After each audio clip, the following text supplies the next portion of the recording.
NEET தேர்வு முறைகேட்டை கண்டித்து தமிழ்நாடு முழுவதும் மாணவர்கள் ஆவேச போராட்டம்.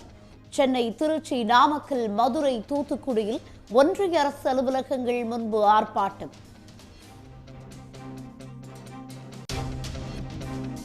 நீட் தேர்வு முறைகேடு வழக்கில் தேசிய தேர்வு முகமைக்கு உச்சநீதிமன்றம் நோட்டீஸ். இளநிலை மருத்துவ கவுன்சிலிங் நடத்த தடையில்லை எனவும் அறிவிப்பு.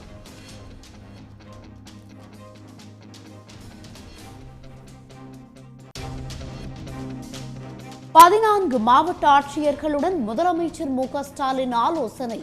இன்னும் பல புதிய திட்டங்கள் வரவுள்ளதாகவும் அவற்றையும் ஆட்சியர்கள் திறம்பட செயல்படுத்த வேண்டும் எனவும் வலியுறுத்தல்.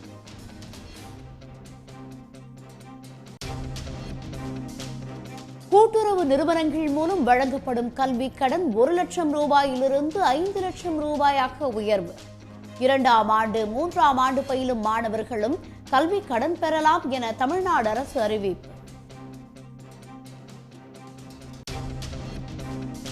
தருமபுரம் ஆதீனத்தை பணம் கேட்டு மிரட்டிய வழக்கில் முன்னாள் நேர்முக உதவியாளர் செந்தில் கைது.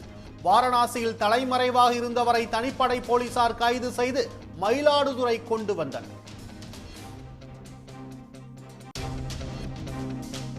மோடி 3வது முறை பதவியேற்ற மறுநாளே மணிப்பூர் விவகாரத்தை RSS எழுப்பியதால் பரபரப்பு.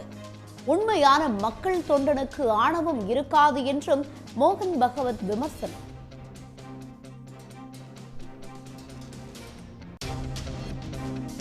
கர்நாடகாவைச் சேர்ந்த பாஜக MP சோமண்ணாவுக்கு நீர்வளத்துறை ஒதுக்கியதற்கு எதிர்ப்பு. காவிரி நீர் பிரச்சனை நீடித்து வரும் நிலையில் பாஜகவின் செயலால் தமிழ்நாடு விவசாயிகள் அதிர்ச்சி. உடனுக்குடன் செய்திகளை தெரிந்து கொள்ள சன் நியூஸ் பெல் ஐகானை கிளிக் பண்ணுங்க.